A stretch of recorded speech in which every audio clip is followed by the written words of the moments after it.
All right, joining us for this episode is Stefano Ritondale from Port Washington, New York, out there on Long Island. Stefano, how are you? I am doing well. Thank you so much for having me. So you wear a number of hats, Stefano, including you are the man behind All Source News, and you're also the Chief Intelligence Officer at Artorias. Yeah, so I'm the Chief Intelligence Officer of Artorias. Previously to that, I was, a veteran DoD contractor in the Army. I was an officer, did armor, and then, some military intelligence. And now, as the Chief Intelligence Officer of Artorias, we are like an AI-driven data intelligence company, both human and AI. A lot for people to understand, we have this thing called SITREP. It's an app, and it's really geared towards OSINT. We're OSINTers who built an OSINT report, OSINT app. And that kind of ties into what I do in All Source News, which is an account on X. I just recently expanded to YouTube, TikTok, Instagram. And my main focus for the past 4 years has been Mexican cartels from an OSINT perspective. I really try to understand them from a social media and how they operate. And that has really kind of grown into a lot more. And I would consider myself like an OSINT analyst, researcher on cartel activity. And that's, what I've really been known for. And I'm very thankful for the opportunity to be on your YouTube channel to speak about that. You mentioned you're a veteran. You have a little bit of an unorthodox bio there. So Kings Point grad, You're in the Merchant Marine for a few years, which is normal for a Kings Point guy. And then you pivoted into the Army as a tanker. I tell this jokingly, but, part of the Merchant Marine Academy is one of the lesser known service academies. It's one of the 5. You have to do 300 days on a ship, basically, right? You go both your sophomore and junior year, your C year, they break it up. And so after my C years and being a lot of time on a merchant ship, I did military SEAL command, I did a RoRo, and a lot of those, I was like, man, this is not for me. So I was like, give me the most land thing possible, armor, tanks, Army. I ended up being a battalion S2. And in that capacity, even though I was an armor officer, I ended up doing 2 missions that kind of got me into the cartel world, or at least an interest in the cartel world, which was I did a 4-week training mission for the Mexican military. It was a couple armor officers, non-commissioned officer. We were in Mexico training the Mexican military, a very professional force. It was an amazing Army experience. And, obviously the reason why they wanted us there was, to train against the threat that they had in the Mexican cartels, but what they were very interested in was kind of the what we saw in Iraq and Afghanistan with IEDs, because for them that was kind of a new threat that they just saw, and they really wanted to understand that to apply it to Mexico if they encountered it. And so I got a lot of exposures on their concerns about the Mexican cartels. And then during the first Trump administration in 2018, I did the border mission. The first time when we all went to the border, I was outside of San Diego, specifically Imperial Beach. So we were at the border, did all that because of the caravan. And that's kind of those 2 experiences kind of got me exposed to the cartels. And it just became like this interest of mine. And then the OSINT world is something that I was very passionate and loved and tracked. I noticed that in the English OSINT world, there wasn't much talk about Mexico or Mexican cartels. And so I said, as a hobby, I was like, oh, I'll jump into that. And then that over the years became more and more and more, built a lot of communities, a lot of other cartel observers, specifically kind of on X, formerly known as Twitter, and that has expanded. And that's kind of where I'm now and with All Source News. And it's been a great project. And I think it's a very important conversation that I think a lot of people, they might know kind of the superficial, but the devil's really in the detail, and that's where it really matters. And that's what we want to get into now are the details of this situation. Because like you said, there's this sort of rough understanding about drug trafficking. And I think everybody heard about El Chapo a few years ago and so forth and so on. And then a couple of months ago, our mutual good friend, Kevin Maurer, and I did an episode about what I called Trump's war plan against the cartel. It was born of this exchange on the Joe Rogan show with Evan Hafer. So let me play this excerpt real quick. The force is funding me, bro. I would be so terrified. Is that a real thing that they've proposed doing? Yes, that is a real thing. Who proposed that? I'm almost positive either JD or Trump had said something with the new guy from ICE, like we're going to mobilize tier 1 units against the cartel. The only thing I thought was like, retire. If you guys got some money, man, I would like put that away, like maybe move Jamaica. Open I don't know, a go restaurant. somewhere. Yeah, buy a restaurant. Like, Buy a try to go restaurant. legit because, Yeah, go legit. dude, if those guys are hunting you, Yeah. by the way, like, you're done. Our episode was about, okay, what form would this attack, I don't want to say invasion, but what form would this strike take? So we went sort of around and around. Would this be unilateral with American special forces, or would they partner with the Mexican police force, et cetera, et cetera? So we'll get into your thoughts on those elements. But first, we have some sort of breaking news headlines about a merge that people need to know about. So talk to us about that. Over the weekend, it was interesting because a source of mine reached out and said, hey, there's a video going to be published confirming this alliance that was being announced. And so the alliance specifically is kind of two cartels, right? So you have, I think everybody knows the Jalisco New Generation Cartel. That's a very well-known name, right? And then they have an alliance, and they publicly announced it in a video with a faction of the Sinaloa cartel called Los Chapitos. The Chapitos are the sons of El Chapo. So when El Chapo was captured, and especially when he was extradited to the United States, the Sinaloa cartel continued to exist, but there was like two main factions. There was the Mayo Zambada faction, which was kind of like the right-hand man of El Chapo, and then his sons, Los Chapitos. Los Chapitos are kind of the four sons of El Chapo, which are Ivan Archibaldo, Jesus Alfredo, Ovidio Guzman, and Joaquin Guzman. He has the same name as the father. Two of the sons are in U.S. prisons, Ovidio Guzman and Joaquin Guzman. And then Mayo Zambada from the rival faction, he's also in prison in the United States. Ironically, in a unilateral U.S. operation, actually in Mexico, captured him. We'll get to that, when we're talking about unilateral operations, in the Trump administration. I'd just like to highlight that actually already happened during the Biden administration. So Mayo Zambada is in prison. So what happened was Mayo Zambada ended up in prison because Joaquin Guzman, one of the sons, betrayed Mayo Zambada and turned him into the United States. So that basically caused, obviously, the civil war within the Sinaloa cartel, right? Because the son of Mayo Zambada, named Mayito Flaco, said, hey, one of Los Chapo's sons turned in my father. He betrayed us. This is war. And so since last year, around August, September, if memory serves correctly, exactly, the Sinaloa cartel civil war started. What happened was Los Chapitos were losing the war.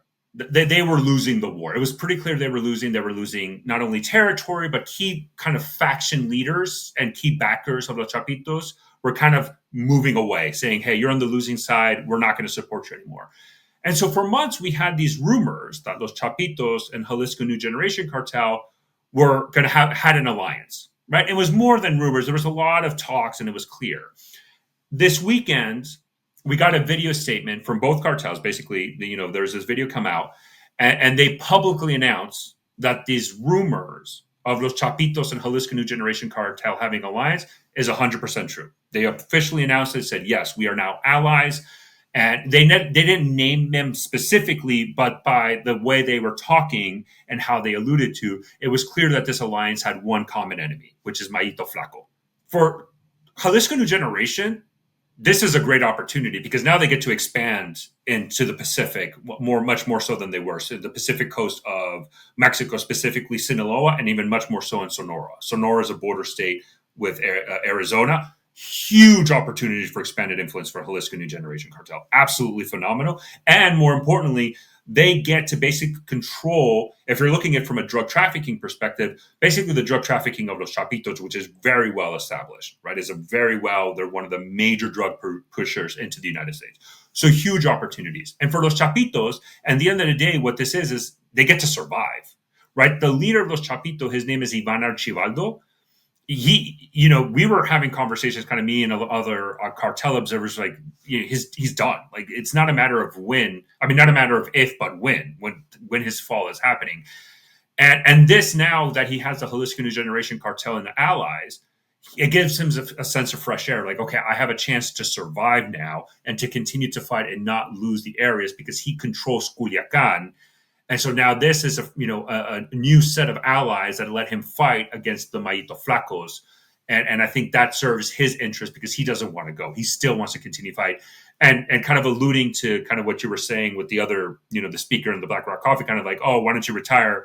For the most part, that's not how these guys operate. Because one of the ways I would analyze it is, if you try to quote unquote retire, you lose all your power. So what protection do you have? It's the sense of power. It almost gives them this sense of protection, right? They can't just run away or go to Jamaica or Argentina or Saudi Arabia. They lose everything. And so for them, this aspect of power is very important because it gives them that protection. And now for Ivan Archibaldo, having the Jalisco New Generation Cartel gives him this power back that he lost because of the Civil War. So I think most people have passing literacy about cartels as a function of Netflix, specials and Breaking Bad and stuff like that. So what is the business model currently of the cartels? And as you described the alliances and the rivalries and the infighting, what is at risk for them? And then we'll talk about what has happened in terms of the American stance since the Trump 47 administration came into office a few months ago. What I would say is, and I recommend this book, right? I'm going to give a shout out. It's a great researcher that does amazing work on cartels. His name is Nathan Jones. And he wrote a book in 2016 that kind of highlighted kind of these functions of a cartel. And I'll give that kind of as an intro and then kind of expand on it. Basically, his argument is that there back when he wrote this book, there was kind of two types of cartels: territorial and transactional, right?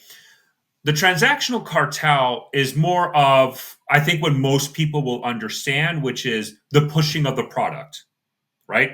That's their end goal, right? What's the product?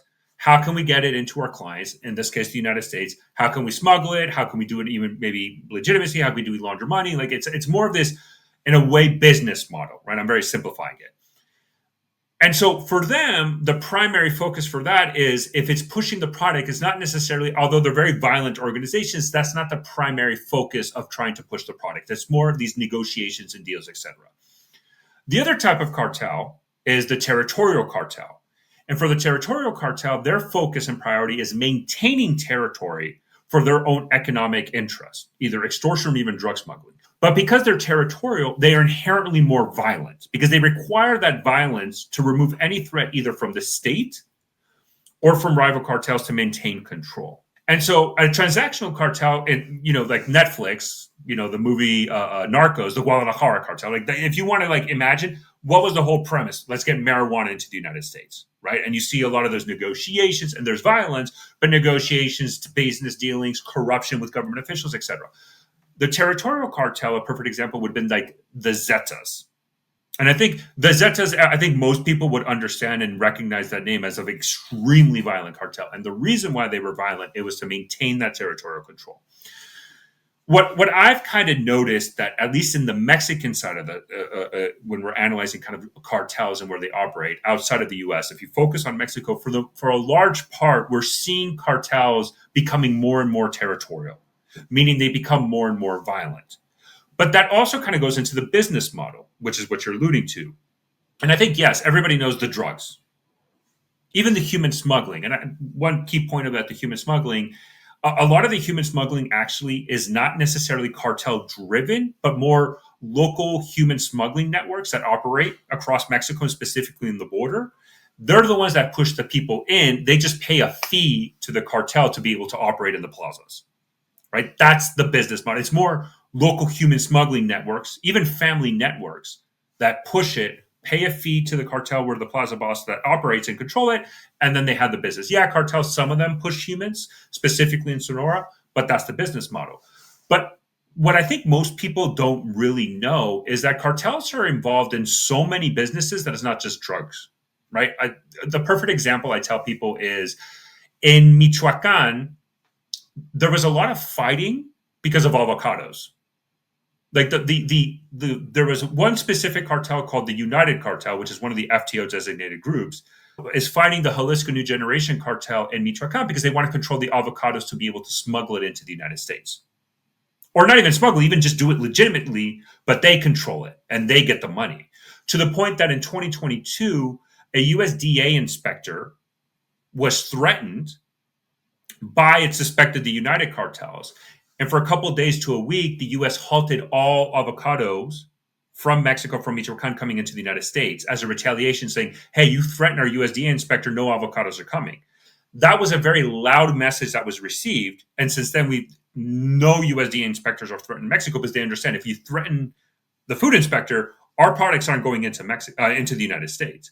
So it's also avocados, it's lime. A couple of weeks ago, the U.S. leveraged sanctions against a Jalisco New Generation cartel leader named Primito in Tamaulipas because of fuel theft. So they would tap into the oil pipelines, remove oil from Pemex, which is the oil company in Mexico, and then send it into the United States through business fronts. Right. And so the U.S. government sanctioned them because they realized a lot of illegal fuel was being shipped into the United States and then pushed into U.S. Processing plants, gasoline stations, et cetera, via these front companies. And I say that because I don't want people to think that cartels only operate via drugs or even human smugglings. They will touch their hands in anywhere they can make business. And a lot of them are legitimate business. I mean, those avocados in Michoacan were not being like smuggled in by cars going through POE trying to hide it, or, illegal aliens crossing and running through the border. No, they were going through legitimate food truck companies passing the borders, but the cartel controlled those businesses, and those are legitimate businesses. And so it's much more expansive than just drugs or human smuggling. And I think that gets lost in this conversation of cartels. Well, it also complicates the problem, right? Exactly. Because if it was just illegitimate businesses, crime businesses, it would be the segment between what's legit and what's illegal would be a lot more clear. And that's what clouds this picture. And when we talk about America taking kinetic offensive action against the cartels, it's complicated because of what you're talking about in terms of the commerce. So a basic question, because my wife loves avocados. So are we consuming cartel products when we eat an avocado? How do you even know? I don't want people all avocados getting through the U.S. are cartel. No, I don't want that impression, but I think it's an example. And the problem you run into is, how do you differentiate? I was having a conversation actually in another episode, and we were talking about cartels and how there was this idea of, okay, is this kind of like corporate corruption that leverages criminal networks, let's say like Colombia or Africa, right? Like you look at the mines in the Democratic Republic of Congo, and there are these big, extraction mineral companies and technological companies that need these resources, and they pay criminal groups to do kind of all these illegal activities. And the question was, well, what do we see that in Mexico? And I mean, the answer is yes. But what I was trying to say is, view cartels not as just a criminal organization, but they are that corporation, right? You have to. They're not just gunmen, gang members in the street selling product. These are multinational corporations that have their hands in everything, legal and illegal, to make a profit. What does that mean? They need lawyers. They have huge legal resources at their disposal. They need fronts for money laundering, right? And it's like, look at the cartel as that corporation, and then it makes more sense. And to your point, how do you know? And that's a hard aspect. And actually what we see a lot from the U.S. Treasury Department when they do sanctions against targeting cartel members through the OFAC, which is the Office of Foreign Asset Control. I believe that's what the acronym stands for. If you look at the narco sanction list, a lot of times it's targeting businesses because they want to tell American companies, you can't do business with this corporation because it's a front for the cartel. Here's another example. We see timeshare scams, call centers. They've been sanctioned by the Treasury Department because they function for the cartel. And it's the same for the avocados. Now, again, the vast majority of the avocados sent to the United States are perfectly legitimate. But it would be a lie for me to say that there's not some of them that come from the cartel. And more importantly, a lot of cartel battles in Michoacan happen to control those farms. The New York Times did a great reporting on this a couple of years ago, like really going into the ground. And what they realize is that a lot of farmers, obviously, they're the victims of this, right? Because you have these cartels fighting. And actually, one of the messaging campaign of the Jalisco New Generation cartel, when they were fighting the United Cartels and these avocado farmers, what they would do is, because the United Cartel was very predatory and very extortionist when they were targeting these avocado farmers. And if these avocado farmers wouldn't do what the United Cartel wanted them to do, they'll burn the farm down, they'll kill the family, they didn't care. So then CG&G kind of came up and said, hey, we're not going to do that to you. We'll protect you. Just give us a share of the money, but we'll protect you from these criminal gangs that are extorting you. And more importantly, the problem that the Mexican government had was it was very well known that the Mexican government was supporting the United Cartel in their fight against CG&G. So then CG&G can go to the farmers and say, see, look at this corrupt Mexican government supporting these predatory gangs that are extorting you and killing you. Support us and we'll protect you and make sure you're safe. That now you're getting into an issue of a problem set that within a legitimate business that then have cartels utilizing front companies can push product. And now, because of predatory nature and how maybe the Mexican government supports one group, another group can then have a messaging campaign outside of just money, but actual protection and almost like this Robin Hood-esque messaging campaign to these farmers that do support them eventually because they said, I don't have another choice because these guys will kill me. I'll pay these guys some money or I'll give them some of my avocados, but at least I'll be safe. And then that goes to the inherent complexity nature of this is so in depth that it's very hard to, and it's something that I hate, like the sound bites, just throwing sound bites. Like it's much more than that I think it's just not really grasping how large these cartels in many ways are just corporations that would be in the S&P 500 if they were public. So against that complexity, let's talk about the American point of view and the American issues that were raised by Trump during the campaign, and now they've promised to act on. So specifically, we're talking about drug traffic, the influx of fentanyl and cocaine and heroin, not so much marijuana anymore since it's legal in most places these days. But certainly fentanyl is something that's been bandied about as a huge issue that needs to be stymied because of the number of Americans that are killed around the country each year by fentanyl overdoses. The other thing is what you were talking about in terms of the human trafficking side. So we have illegal immigration / human trafficking side of the concerns. So based on some of the threats and the rhetoric that candidate and President Trump have made in recent months, and the thing that Joe Rogan was talking to Evan Hafer about, when Joe Rogan's like, is that really a real thing? And Evan's like, yeah, it's a real thing. They have a plan that they're going to take out the cartels. Again, a monolithic conception of what that means. It's a Breaking Bad script conception, to your point. And thank you for explaining that it's a lot more complicated than that. So a couple of things. What is the status of the cartel ecosystem vis-a-vis Trump's arrival back in the White House? Are they ascendant or diminishing?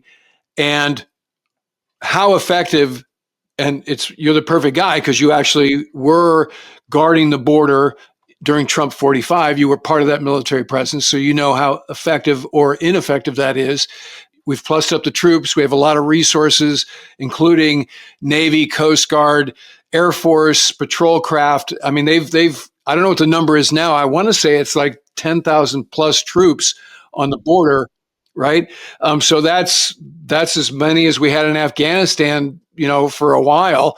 That's a considerable presence because I think when you were there, we had 2,500, maybe 3,000, and now we have 10,000. So that's a long question, but what are your thoughts around some of those issues? Let me talk about kind of the cartel dynamic.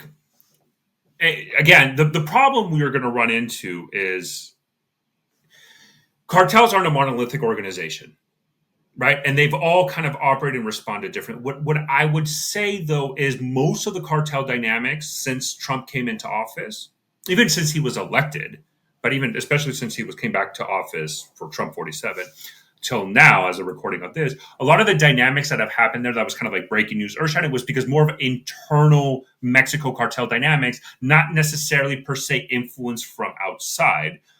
One exception, maybe, and I'll list this as an example. There was, so the Gulf Cartel, just similar to the Sinaloa Cartel, the Gulf Cartel has a civil war going on. You have one group based out of Matamoros, Tamaulipas, which borders Brownsville, Texas. They're called the Scorpion Group. And then you have another one called Los Metros. They're out of Reynosa, Tamaulipas, which borders McAllen, Texas, right? So those are the two factions of the Gulf Cartel.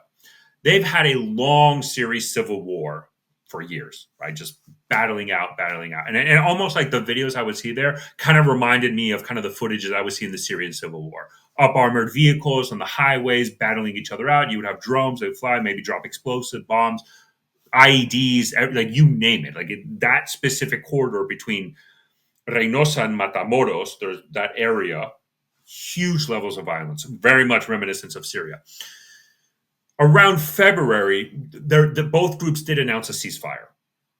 They did announce a ceasefire. Now, some of the kind of the people that kind of focus on Tamaulipas, they do believe that kind of the Trump threatening to designate them as an FTO group kind of played a role for them to announce a ceasefire. Another reason why, though, I think it is there was very heavy Mexican, both at the Mexican federal government and at the Tamaulipas state government, political pressure on these both cartels to get into a ceasefire. Right? Because the violence just got out of hand to the point where IEDs were everywhere. An American citizen was killed by an IED in Tamaulipas. Like it just got to the point where it was spiraling out of control. The government, the Mexican and state government intervened and said, get this ceasefire done in place because it's out of control. So when the ceasefire was announced, we actually saw Mexican police, the Tamaulipas state police, a lot of the first videos and images, they were actually in the border between the territories of both cartels. And the police was kind of like peacekeepers there. So that maybe is one area where kind of the Trump effect happened. I think there was concern about this high level of violence might have like precipitated a U.S. involvement. So they tried to get a ceasefire in place. But then if you go to, let's say, the Sinaloa cartel civil war, I mean, that just continued and if anything, escalated dramatically, right? It hasn't stopped. And again, it's because of more internal dynamic issues. And you would really have to go each cartel, not only the FTO designated one, but others that weren't FTO, right? And they all kind of operated for in many ways the same. And kind of the what if I had to put like a broad brush, really what I've seen is that from their perspective in the Mexican side, there's not that much change. There's not that much concern. And I'll get into the human smuggling in a second, but for a lot of them, their main concern still is internal. And I think the CG&G Chapito alliance is a clear example of how the U.S. is not necessarily a main concern, right? Because the Chapitos, they're an FTO designated group because they're falling under the Sinaloa. If you're thinking the U.S. was their primary concern, it probably wouldn't make much sense to say, oh, you should align yourself with the Jalisco New Generation cartel, right? Like you're already one FTO. Oh, let's publicly announce an alliance with now the largest cartel in the world, who's also an FTO designated group. That wouldn't make sense, but they had to because the U.S. is not within that picture. It's not a concern of theirs. It's more the internal dynamics of Mexico. And so that's kind of the things I'm seeing more. A lot of them are still operating as really no change. And then when you go to the human smuggling side at the border, again, a lot of these cartels operate via fees from from the human smuggling networks. Some of them obviously do push human migrants through and leverage human smuggling. There's a very violent war in Sonora. Prior to the main Sinaloa cartel civil war that I mentioned, there was a previous split within Los Chapitos specifically, where a couple of factions broke off and they started fighting against Los Chapitos in Sonora. If you look at the areas they're fighting and based on some of like the reporting in the area, it clearly indicates that the reason why they're fighting a lot of it is because they want control of the human smuggling networks and the migrant routes, right? Because then they want to be able to push people. So a lot of that violence in Sonora is because of that, but that's more the exception than the norm. So what are we seeing in the human smuggling side? What I've noticed since Biden to now, and even towards the tail end of the Biden administration to now, especially when numbers really start to drop during the last couple of months of the Biden administration, what I've seen is both in the marketing strategy of human smugglers, and yes, they do have a marketing strategy. They are in social media and they push marketing. That is how they get people to pay. Both in the marketing strategy and the tactics they use. When migrants were very high crossing into the United States, the goal was numbers. Push as many people as possible at very cheap prices, right? Economy of scale, so that we can get money. Now, because the border has been, the military, the border patrol, a lot of these expulsions are in place. Unlike during the Biden administration, where it was get them to a border patrol agent, request asylum, and then we wash our hands. Now, what it is, it's not quantity, it's quality. And so now what they're saying is, you want to cross the border? Well, look what Trump is doing. You can't just walk across anymore. We have to make sure you actually get through. And so now what do? They leverage tunnels a lot more. They leverage technology. So they even have I have videos of drones. So they have a migrant crossing over, especially in a very highly populated area. They specifically do that. And they'll have a drone kind of follow the person. And then somebody in Mexico on the phone or on the radio will tell the migrant, okay, turn right, turn left. Okay, get into the alley. Dump the clothes you're wearing, change your clothes. Okay, all right, you're good, you're clear, nobody's seeing you. All right, have a good one. And then they hang up, right? It's now this qualitative jump, because now the messaging is, we want people, we can get you across, but it's going to cost more. So that's where the cost of the human smuggling skyrocketed since the Trump administration, because it's a lot harder to you can't just push people in anymore. You have to get them to escape. It's kind of, I think the term Border Patrol says is getaways. That's the goal now of the cartel or the human smugglers, is to get as much getaways as possible. And more importantly, highlight that success to show to the people that are trying to come in, we can get you across, but it's going to cost a lot more money. So let's talk about the potential for military operations against the cartels, either the Americans doing it unilaterally or in partnership with the Mexican police, the Mexican military. Because when we spoke a few months ago, it looked like it was imminent, it was for sure. So against what you're talking about in terms of the trends, because step one of the Trump administration, Trump 47 administration, was, okay, plus up the military presence on the border. And that's a big deal, right? As you've said, that plus up by 300% has very much reduced the immigrant traffic across the border. But what has it done to the flow of fentanyl and as you say, so if I'm a well-financed criminal operation, I probably have the money to do it with the VIP, the white glove crossing that you're talking about. So if I'm the business of the cartel, I'm like, okay, so as you said, I think you framed it perfectly. Quantity is down, but quality is up, and clients are now paying for the quality. So we're netting out maybe even in the positive in terms of our revenue. And so the cartel bosses are happy and it's good to go. So this is two things at once. So if I'm the Trump administration and the optics of what we've done at the border are working on the American street, meaning we have shut down illegal traffic to nothing.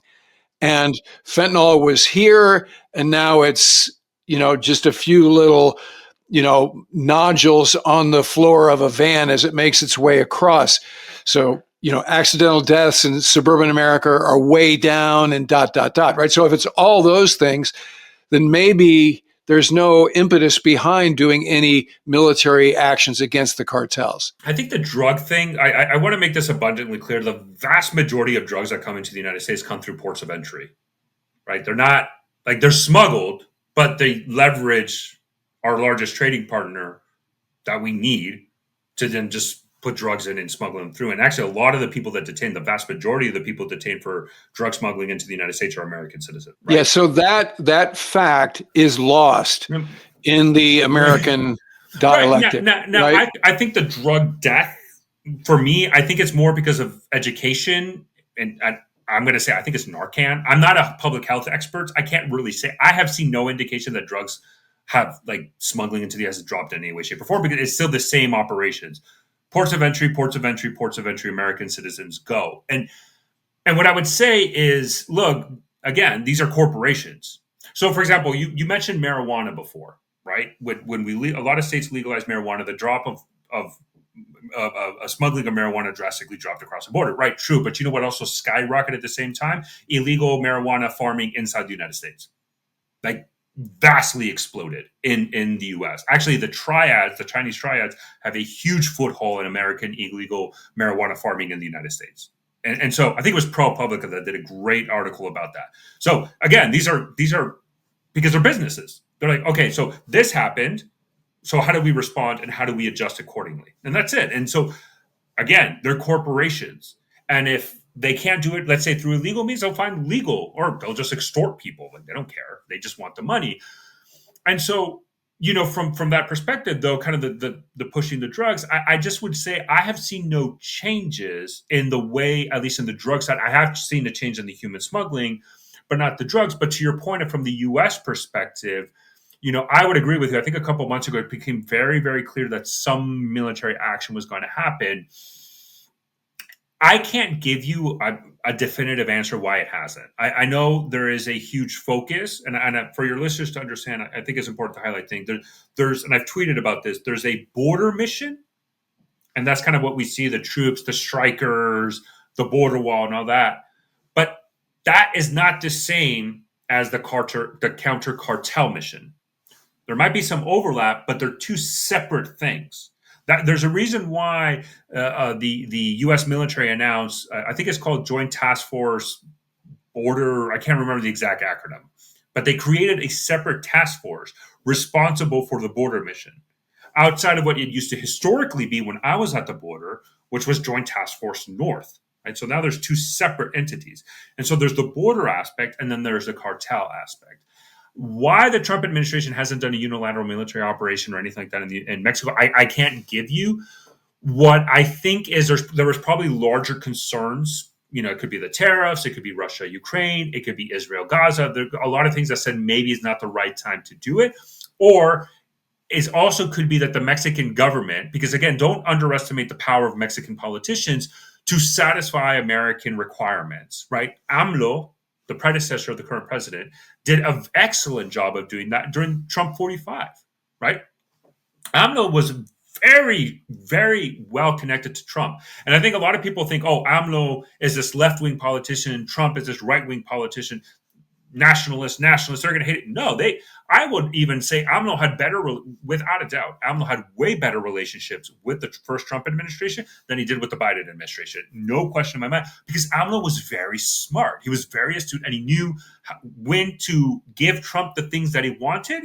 And then he also knew that he had this Trump card with him, pun intended, which was, if you upset me or do something I don't like, not only can I cut our counter-cartel and counter-narcotic cooperation, but I can count our migration cooperation, because you need Mexico to make sure that no migrants cross the border. And that's what people don't talk about. Mexico plays a huge role. Just like Turkey with the EU, if you upset me, I'll just stop the migrant support. And here all the migrants can come back into your border, and now you have to deal with it, right? So AMLO was very astute. And I think Claudia Sheinbaum, the current Mexican president, is following a very similar role, both in her public statements, Mexican nationalist, and, the Mexican country, etc. But behind the scenes, I think she's following the very same area. One of the ways that I think Mexico was very smart to satisfy give Trump a win was the extradition. I believe it was like 26 high cartel figures in Mexican prisons. She extradited them to the United States. One of them being Rafael Caro Quintero, who was the leader of the Caborca cartel, who is directly responsible for the death of Kiki Camarena. And so now Rafael Caro Quintero is in U.S. trial because of the death of Kiki Camarena. I mean, that is an easy win that the Trump administration can say, see, we're giving justice to Kiki Camarena. Rafael Caro Quintero was detained during the Biden administration. He escaped prison. Or no, actually, he was released from prison, shockingly. And the Biden administration put a lot of pressure to get him captured again. They did capture him, but he was sitting in Mexican prison. So Claudia Sheinbaum said, how can I give Trump a win? Let me extradite all these cartel leaders, one of them being Rafael Caro Quintero. And so those are the tactics that I think the Mexican government is doing to try to hold off the pressure of U.S. military operations. And I think they're doing it very effectively. The question is when they don't have any more tools, and does the Trump administration try to get a clear win? But again, going to something I mentioned earlier in this episode, the problem is the U.S. already has a history of unilateral operations in Mexico, outside just the military aspect, right? U.S. does U.S. things, right? But the Biden administration basically kidnapped Mayo Zambada from Mexico and flew him into the U.S., right? in a unilateral law enforcement operation that the Mexican government wasn't aware of. And for those who don't know, I mean, Mayo Zambada, if I can use this term, like the close equivalent I can think of in term of like how hard it was to get him and his mystery. I mean, it's almost like Osama bin Laden, where it took us years to find him, and then we had to send SEAL Team 6 to Abbottabad, Pakistan to kill him. Mayo Zambada was in the cartel same, a very similar thing. For 40 years, this guy was never even close to getting captured. He was basically viewed as untouchable, and I viewed him as the most powerful cartel leader in Mexico because of the 40 years he's been doing this. The Biden administration kidnapped him. And so there is the precedent. Now, if we're going to the Trump administration side of the house and they're doing, now again, that was law enforcement. From a military perspective, I mean, the question would be, I think we're past kind of the bombing the drug labs, because if what we've seen is, and again, where the Mexican administration has been very successful is quietly, they've been authorizing the U.S. to do more operations, at least militarily, like overflight with drones, et cetera, inside of Mexico, right? So during the Biden administration, CNN first reported this. The previous Mexican president requested MQ-9 drones to fly over Mexican territory to find drug labs. The Biden administration authorized it. When Trump came to office, Claudia Sheinbaum said, okay, this is already a well-established program. Let's expand it.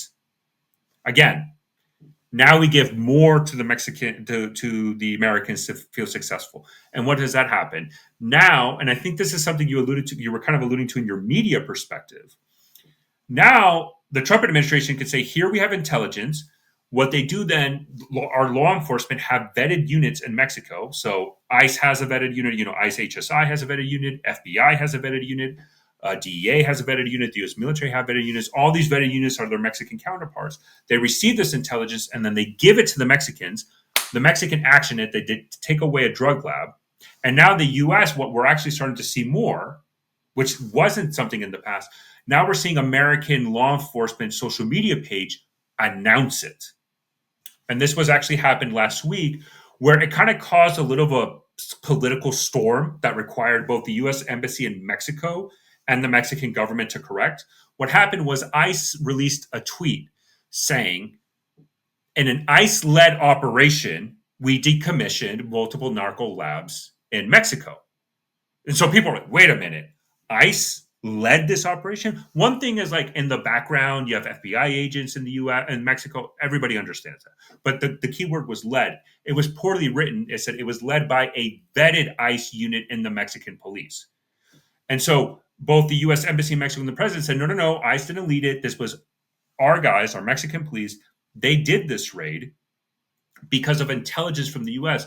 But the difference now is what we're seeing is that messaging campaign from the American government saying, look what we're doing in Mexico. Look what we're doing in Mexico. Narco labs, narco labs, narco labs. And I think that's an understanding from both sides to say, okay, is this how we can stop? As long as the Mexicans show that they're doing something, does that prevent a U.S. unilateral military operation? Because right now it's all bilateral and mostly law enforcement cooperation. I think in terms of the Trump administration, if the bumper sticker stats are positive, then there's no reason. In fact, it would be folly to do some sort of intervention or something that could go sideways. You can imagine he gets briefed by the chairman or whomever about, okay, sir, we're going to do this raid. He's like, oh yeah, SEALs taking down bad guys. I love it. Do it. And then like, oh, sir, it didn't go so well. We lost a guy and we actually, our targeting was wrong and we didn't take out anything of any consequence. And then the enemy gets to have all of this propaganda about, look at the Americans taking out this innocent village and that kind of thing. So the point I'm making is, if the stats that you're talking about, the talking points in the White House, Situation Room and the press room and so forth are good, meaning, okay, fentanyl overdose is way down. Illegal crossings zeroed out, basically. Cooperation with the Mexican president at an all-time high. Intel sharing, great. Cartels, in terms of the illegal side of things, basically out of business. If that's what we can say on this side of the border, then I don't think a strike would happen, right? Because it's exciting for military YouTube channels to banty about how this strike would go and what form it would take and so forth and so on. And as you saw Evan Hafer there, very like a good special operator would be like, yeah, bring it. these guys won't know what hit them, right? But that's kind of the same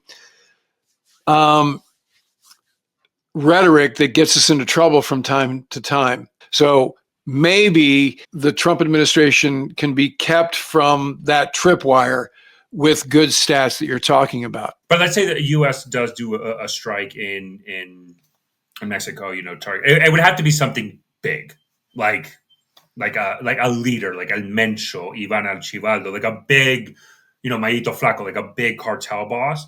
To be honest, if it's a one-off, obviously the cartel's going to adjust. But if we're analyzing this from the cartel perspective, I have a firm belief that they view this as part of like a business loss.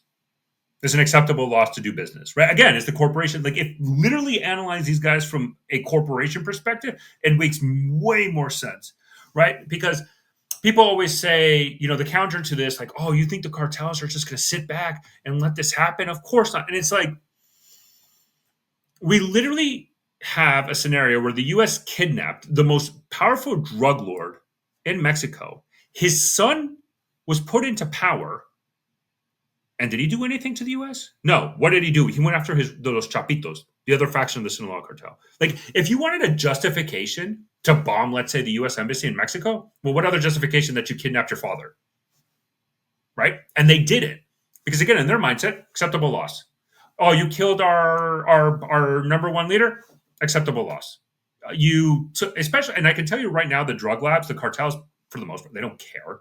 Because if you look at these pictures of these drug labs, I think people think like Breaking Bad, like these huge multi-billion, $million complexes that take years to. No, they're in the middle of nowhere, and it's just a couple of drums, very quick, rudimentary. Here's the chemicals, mix them all together, go. And the Mexican government can come in and raid them. Like, oh, they raided it. Okay, just set it up somewhere else. And they have thousands. And I actually know for a fact that a lot of times, when the cartels feel political pressure, they'll give the grid coordinates to the government. So the government can, here's our pic, to your point, because it's the media. Here's the picture with our soldiers here. Here's the drug lab behind us. We decommissioned it. See, America, look, we decommissioned the drug lab. America's like, hey, thumbs up. And the cartel's like, okay, let us know when you need another coordinates. We'll give you more. It's a game. It's just this media game that they do it all the time. And I love that you're focusing on the media page, because it's true. It's even the cartels get it, and they view it from acceptable losses. You killed our boss. Okay, we'll get somebody else. You need us to give you drug labs for a win. Here's some drug labs. Take your picture, show the win. And it's just this part of this narrative and this game that happens all the time. But for people to understand the kind of the retaliation, if you kidnap my father and I'm not going to bomb you or attack you, I mean, what else do you need? Like, what other justification? And I think that's, again, goes back to, and the cartels understand this. And if they need to give something to the Mexican government, or the Mexican government needs something, either the Mexican government, don't get me wrong, could do it unilateral. But at the same time, I wouldn't be surprised if the Mexican government might look at a cartel and be like, hey, give us someone. We need the Americans off our back. Who are you willing to give us? And they might be like, here you go.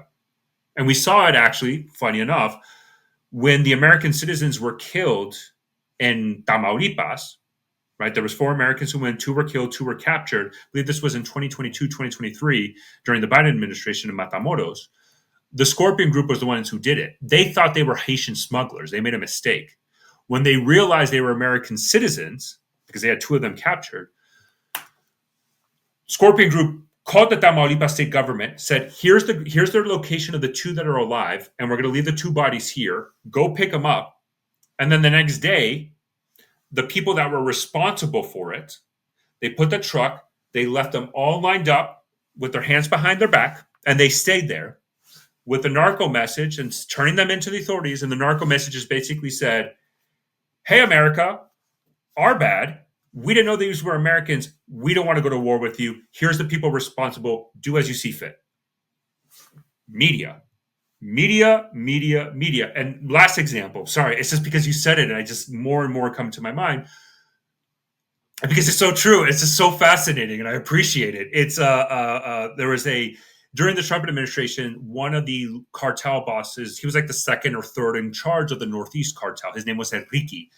he was captured. So there was huge levels of violence inside of Nuevo Laredo, Tamaulipas. And so what happened was that violence got really out of hand because it's not just retaliation. It's the guy trying to escape. Let's see if we can free him, etc. So violence happens. The Mexicans capture him. They send him to prison. CDN the next day releases a video statement. And in that video statement, they say our war is not with the Mexican government. And then they also said our war is not with DEA in Laredo, Texas. We do not want to go to war with the DEA Laredo, Texas, because they probably knew that the reason why their cartel boss was captured was because of intelligence from DEA in Laredo. And they said, we don't want to war with Americans. We don't want to fight with DEA.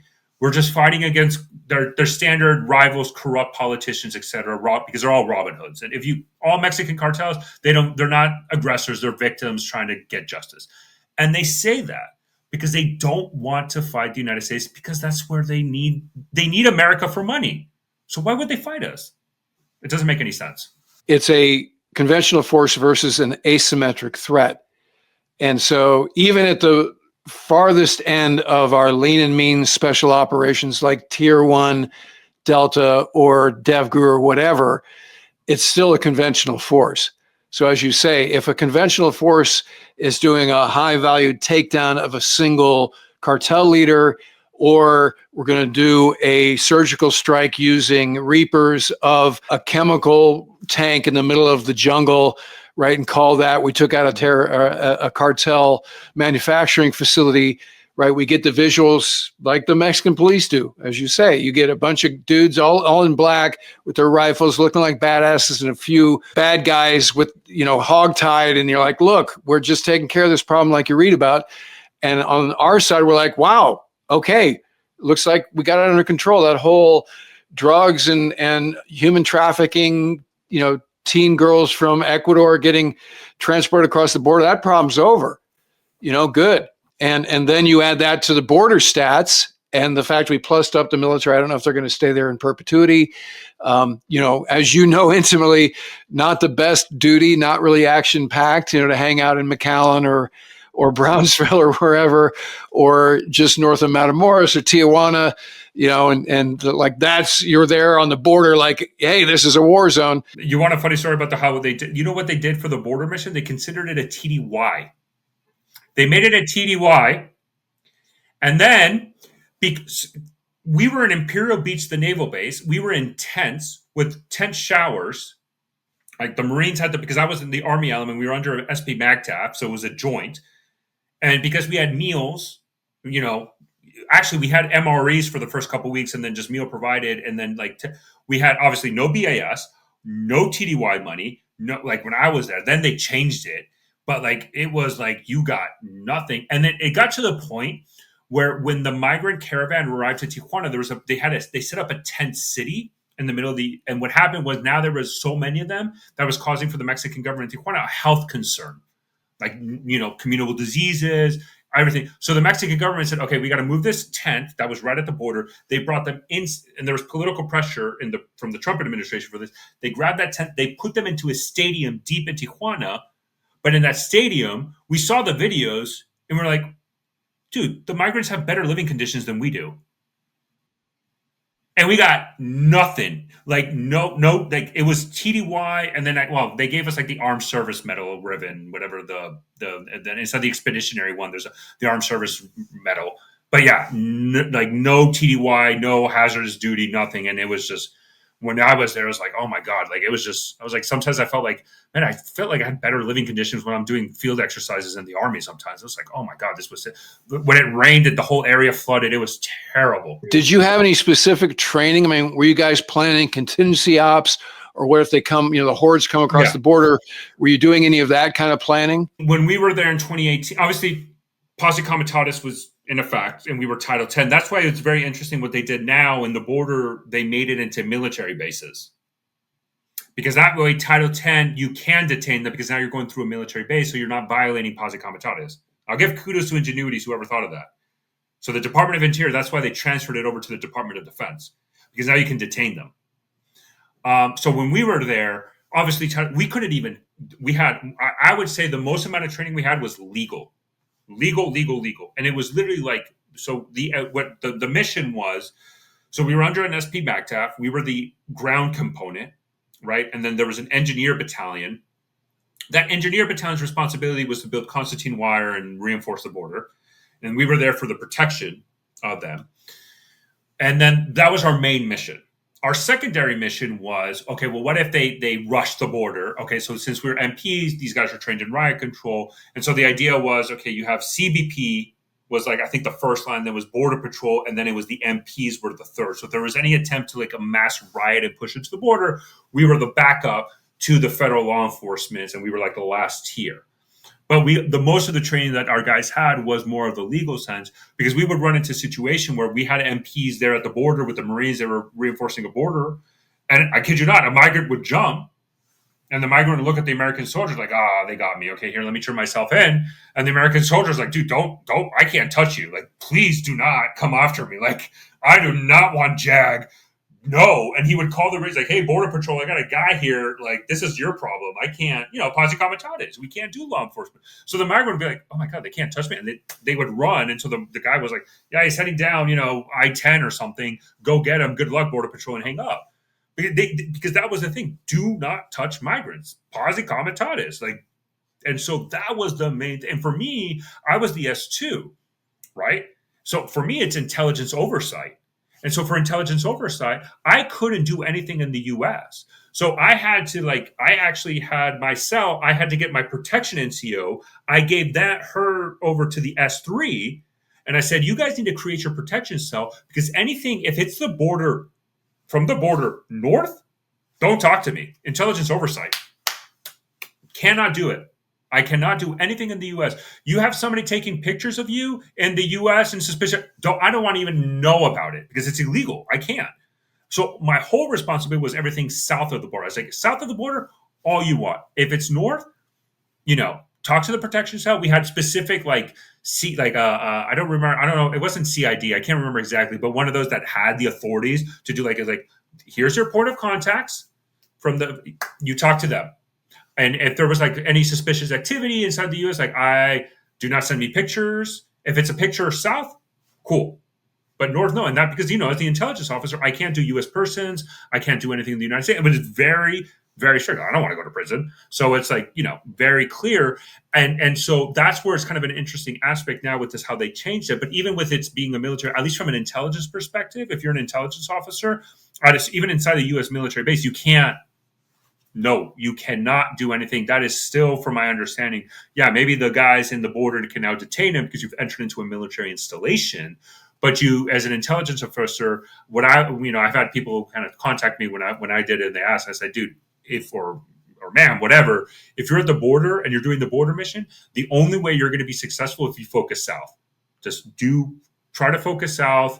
Try to do as much as you can south, link up with your federal, state, and local law enforcement. Just let them know, hey, here I'm here. But since you're dealing with things south, talk to your federal counterparts, your Border Patrol, your CBP, your FBI, your DEA, even the State Department, because they have consulates in the areas. Talk to those people and do everything there to focus south on the border. Because if you're just going to focus north or inside, you're useless, or you're doing something illegal.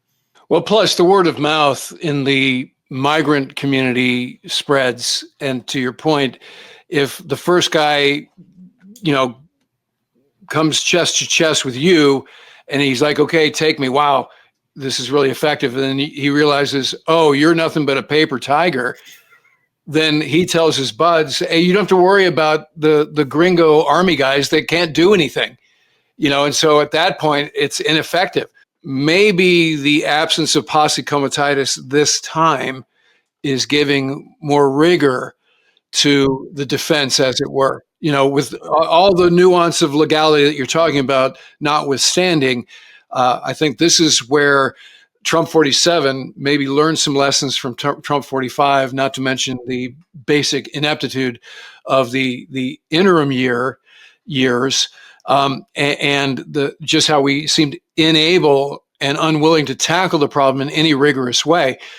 So now, again, on the street via the media, the basic takeaway is illegal traffic has gone to a trickle, right? That's whether that's factually data driven correct or not. That's the sort of word in the American media, right? So now it goes back to, okay, so how are we looking on illicit drug traffic and the kind that kills teenagers in suburban America? How are we looking at innocents that get, human trafficked and they wind up homeless or in the porn industry, all the other things? Again, I'm just thinking in terms of pop Americana.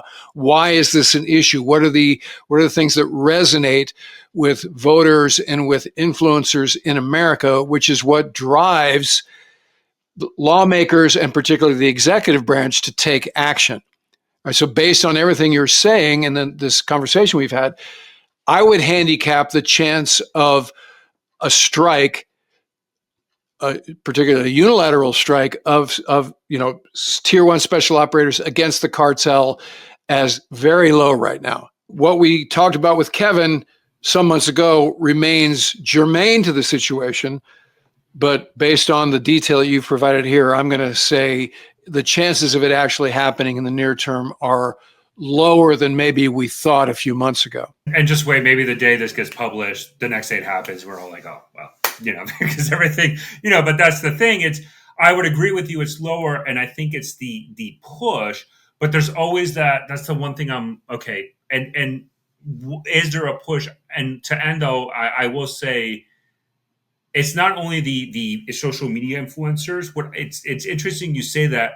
I've even noticing a lot of social media influencers, specifically in the political side, start quoting the Mexican head of security, who then announces these raids, these captures, these decommissioning, and now they're quoting, oh, look, see, the Mexicans are now, and it's the same. It's the same, like it's no real change, but it's now that there's the focus into that, everybody's focusing on it, and that's the thing. And so if that prevents a U.S. I don't want, I'm not advocating or not like a U.S. unilateral military operation, but I think it's that astuteness, and I think not only in the U.S. but you got to give kudos to the Mexican government because I've noticed it and they tapped into it, and they know how to do it because they know how to message to a Mexican audience, which is the morning pressers from the president, who's more like nationalistic. We're Mexicans, woo. And then in social media, though, they know the Americans look. And so they're like, how can we gear it towards them so they can be like, see, we're having actions, but it's Mexicans leading it. America, we appreciate your support, but let us handle it. We can do it. And that's the ecosystem we live in right now. If the idea is we've given them the tools to see to their own defense, that's a great story. So I think we have the ability, although that's not uniquely an American attribute, but we have the ability to stay out of it if Mexico is convincing us that we got it. Thanks for the resources, thanks for the pat on the back or the kick in the ass, whatever it took, but we're there, we're taking care of it. We'll keep the evildoers out of your streets, because we don't want them there either. And so all good. And as long as that's the messaging and it's legit and backed up by photo ops and data, I think that will be where we this uneasy sort of situation dynamic that we have that will keep us from having to basically attack the cartels. Tying this kind of to the first piece, kind of that breaking news, I would be very interested to see how that alliance, does that cause a change? Again, a lot of these things that happen inside of Mexico are internal to Mexican interests, especially cartel dynamic. But does that translate into something else inside the United States in a policy perspective? But again, what I would highlight is that, and from the Mexican government perspective, a lot of times the priority is stability. And that doesn't always translate, meaning we got to eradicate a cartel. Right? It might mean we just want, like the Gulf Cartel Civil War that I mentioned, where they sent forces over as peacekeepers. That can also happen. So now what I'm looking at is how does the Mexican government respond to this alliance? Because now we have a situation where the Jalisco New Generation cartel could be in Sinaloa. The federal government clearly picked a side in the Civil War, and they picked the Manito Flacos. And the reason why they picked the Manito Flacos is, there's various reasons, but one of the clear ones is the Mexican government was very angry with the Biden administration when they kidnapped Mayo Zambada. Like, furious. They actually, because the reason Mayo Zambada was tricked by one of El Chapo's son, who's Joaquin Guzman, who's in prison. The son got Mayo Zambada basically in a plane and flew him to El Paso. That's how they did it. The son, the Mexican government charged him with treason as a response to the kidnapping because they were extremely upset about it. Because if one person knows the dirty laundry of the Mexican government, it's Mayo Zambada. He knows it, right? And the U.S. government has a very understanding. Look, if you're in Mexico, especially in the higher echelons of the Mexican government, your hands are probably dirty. Like, just let's be real. That's not breaking news. Mayo Zambada knew it. So now this alliance, how does that change? That's the next thing I'm looking for. If we start seeing Jalisco members in Sinaloa, how does that change the Mexican federal government's approach to this conflict and this war? And does the violence rise even further in Sinaloa?